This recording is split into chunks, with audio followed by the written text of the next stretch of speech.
Olá, tudo bem? Meu nome é Laís. Estou gravando esse vídeo a pedido do professor Johnny de Ciências para a Semana do Meio Ambiente. Então, eu queria primeiro agradecer ao Johnny por ser chamada para participar da programação, fazer parte da programação desse evento tão importante que deixa meu coração quentinho. É um assunto que eu gosto muito de falar. Então, já vou puxar o gancho e me apresentar um pouco melhor. Meu nome é Laís Querubim Parolin. Eu sou bióloga, eu sou doutora em Biologia Animal, que é uma área da biologia que trabalha especificamente com os animais, quem eles são, o que eles fazem, o que eles comem, com quem eles interagem. E é uma área que eu gosto muito de falar e é um pouco disso que eu vou falar aqui. Eu sou professora da Pontifícia Universidade Católica do Paraná, do curso de Ciências Biológicas, que é a PUC-PR, né, no município de Curitiba. E as disciplinas que eu trabalho lá são bem relacionadas com isso que eu falei da minha formação, então com ecologia, zoologia, então esses bichos e os ambientes onde eles vivem e como eles interagem. E o que eu vou falar um pouco nesse vídeo, que tem muito a ver com a Semana do Meio Ambiente, é falar da importância de mamíferos. Eu vou falar especificamente da importância de um grupo de mamíferos, mas eu vou falar um pouco geral, um pouco antes, daí eu vou especificar. Então, os mamíferos, por que é importante preservar, conservar espécies de mamíferos? Porque eles existam, que tem populações na natureza de diferentes espécies. Primeiro, porque a importância da preservação das espécies por si só. Nós somos uma espécie, nós seres humanos, somos uma espécie chamada de biofílica. Na verdade, a natureza é biofílica. Isso está relacionado com a manutenção da diversidade, da maior diversidade possível de organismos.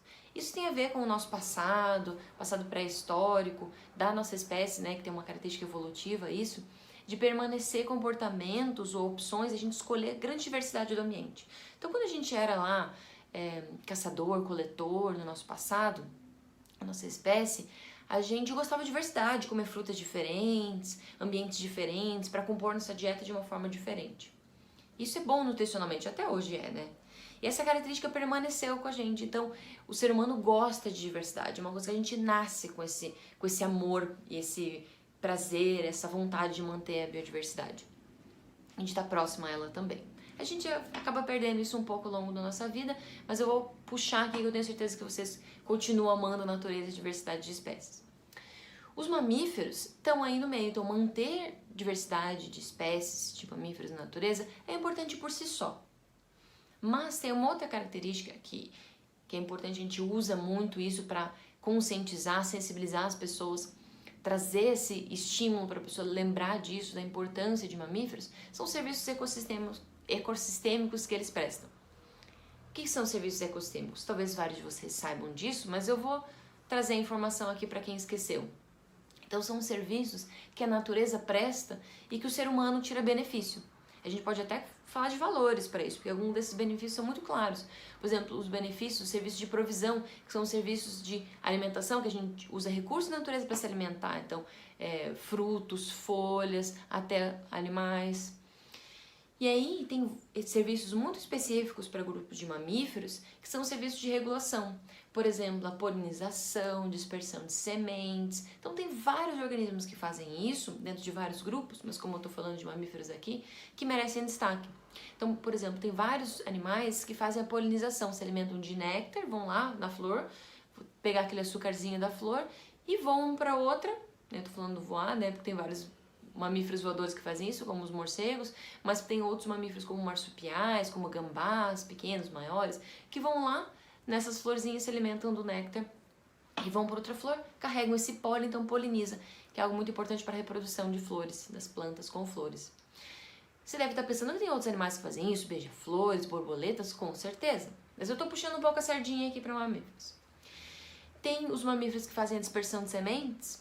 Então eles se alimentam do fruto, engolem aquela semente, depois eles vão fazer um cocôzinho por aí, normal, né, gente? A gente também faz. E eles fazem isso na natureza, então eles dispersam essas sementes brotam, crescem, se desenvolvem.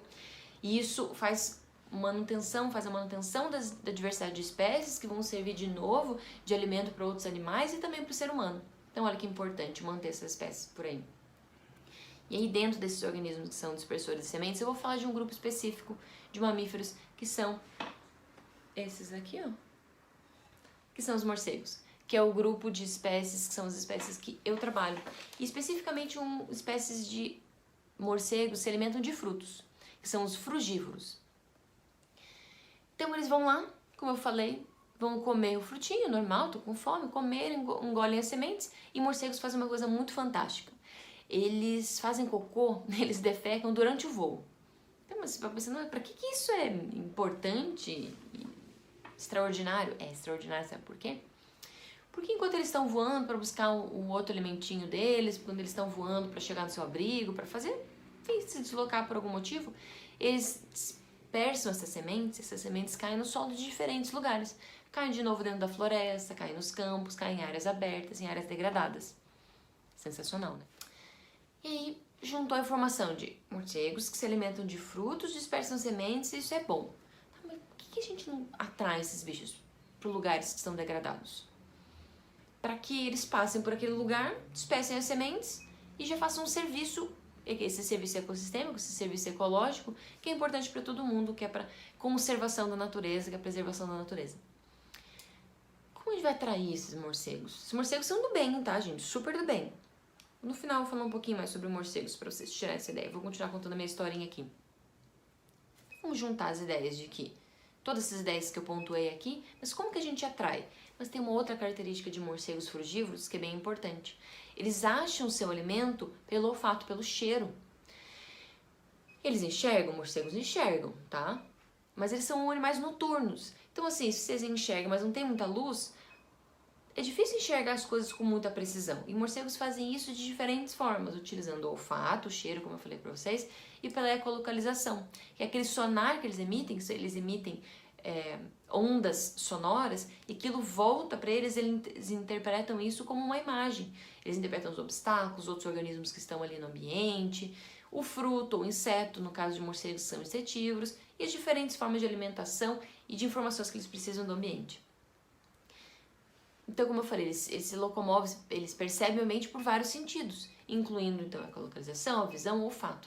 Mas esses frugívoros especificamente utilizam o olfato para achar o alimento e para achar alimento maduro. Igual você quando está andando numa trilha, está andando em algum lugar na natureza, tem uma goiabeira madura. Você sente o cheiro, não sente? Morcegos sentem isso muito bem, muito melhor que a gente, diga-se de passagem. Então, será que o meu grupo de pesquisa pensou, será que se a gente atrair esses bichos com o cheiro desse fruto, eles passam por lá e deixam essas sementes, fazem lá o cocôzinho deles dispersando essas sementes? Isso foi testado de diferentes formas. Testado em ambientes abertos, testado dentro da floresta, testado em cativeiro, que é num ambiente controlado, fechado, para testar isso. Eu participei de várias dessas pesquisas e a gente descobriu o seguinte: os morcegos são atraídos para esses lugares pelo cheiro do fruto, que é o mesmo cheiro que a gente utiliza, que a indústria farmacêutica utiliza para fazer indústria cosmética, para fazer shampoo, para fazer perfume. Então a gente tirou esse cheiro em laboratório também, e pegou esse cheiro que sai bem pouquinho, mas é muito forte, colocou em algodãozinho, colocou em massinhas, a gente colocou em umas coisinhas de borracha assim, para atrair esses bichos, tanto enfim, em ambiente aberto, fechado, floresta, em cativeiro. E a gente conseguiu perceber que acontece o quê? Esses bichos sentem o cheiro, mas eles não são bobos nem nada, tá? Não acho que eles ficam perdidos, não. Eles sentem o cheiro. A minha leitura é como se eles estivessem assim. Eles, nossa, que cheiro é esse? Vou ali já venho. Dão uma voadinha, sentem. Esse pessoal tá de sacanagem, né? Eu tô sentindo cheiro de fruto, mas não tem fruto, vai embora. Muito inteligente que é, vai embora. Mas nesse tempo que ele ficou ali dando aquela percebida no ambiente, dispersou sementes. A gente conseguiu medir que eles dispersam sementes. Eles de fato dispersam sementes de várias espécies diferentes que são nativas, são naturais dessas florestas que eles vivem, desses ambientes que eles utilizam. Então olha que sensacional, né? Eu particularmente acho sensacional.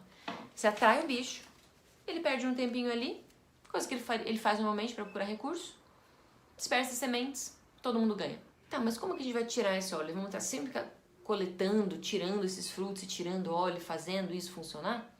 A gente fez algo ainda mais específico. Eu, no meu doutorado, olha que chique, fiz em laboratório, consegui tirar quais são esses óleos, esses compostos químicos que atraem os morcegos. E a gente consegue produzir isso em laboratório e comprar isso de galão e fazer. Olha que legal! Vou aproveitar um momento aqui, vou fazer um merchan uma propaganda dos morcegos. Sabe por quê? Morcegos são muito mais legais do que as pessoas pintam. De verdade. Sabe por quê? Sabe quantas espécies tem de morcegos tem no mundo? Vou dar um tempo pra você chutar aí. 1411, vou dizer pra você.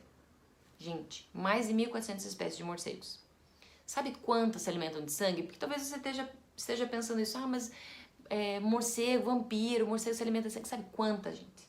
De 1.400? De mais de 1.400? 3.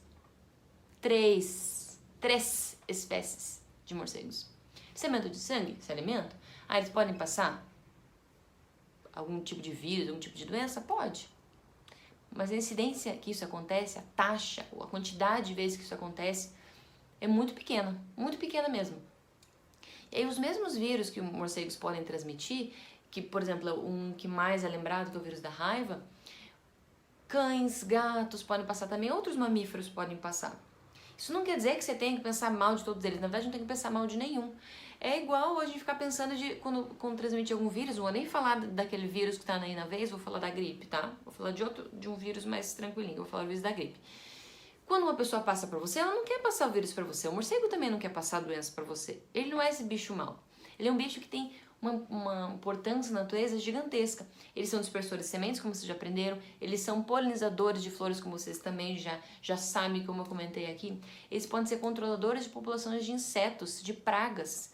Então, sabe, se eles não fizessem o serviço que eles fazem, que é se alimentar de, assim, populações de morcegos podem se alimentar de toneladas de insetos por noite. É um negócio sensacional. E aí faz com que diminua esses insetos que podem ser problemáticos para a agricultura, para a saúde pública, para nossa, né, para nossa saúde, porque muito inseto aqui também pode passar doença. E eles fazem isso de graça, porque eles querem fazer. Morcegos têm uma enorme importância na natureza. E outra coisa, eles, como eu já comentei, eles têm um olfato bem desenvolvido, eles enxergam o morcego, não são cegos, eles ecolocalizam, então eles percebem o ambiente a partir da interpretação de ondas sonoras que voltam, por isso que é eco, né? Então vai e volta o som, se entendem o ambiente assim. Morcegos voam muito bem, é o único grupo de mamífero que tem voo verdadeiro. Já deve ter visto algum vídeo na internet daqueles esquilos, que a gente chama de esquilo voador, que eles têm, como se fosse uma membrana aqui. E eles planam, eles não voam. É diferente planar do que voar, né, gente? Morcegos, que mais que eles têm de bom? Tem tanta coisa, eu poderia ficar horas falando de morcego aqui. Então é um grupo muito importante de natureza que também tem que ser conservado. As suas espécies, o seu ambiente natural tem que ser conservado, as espécies têm que ser preservadas, tem que manter a natureza. É bom pra gente e, obviamente, é bom pra eles também. Espero que vocês estejam gostando mais de morcegos. Eu sou apaixonada. Eu tenho só esse aqui, ó, que tá a mostra pra vocês, mas eu tenho mais uns 5, 6. Adoro bichinho de pelúcia de morcego. Eu tenho quadrinhos e pôsteres de morcego aqui pelo meu escritório. É um grupo que eu gosto muito. Espero que você goste também, tá bom? Espero que isso tenha ajudado vocês, que tenha dado um estalo na cabeça de vocês e pensar, nossa, realmente a natureza é importante demais, mamíferos são importantes demais, morcegos são importantes demais. Tá bom? Espero que vocês tenham gostado. Espero que vocês estejam bem, fiquem bem. Um abraço pra todos vocês, em especial pro professor Johnny, que eu gosto muito dele. Beijo!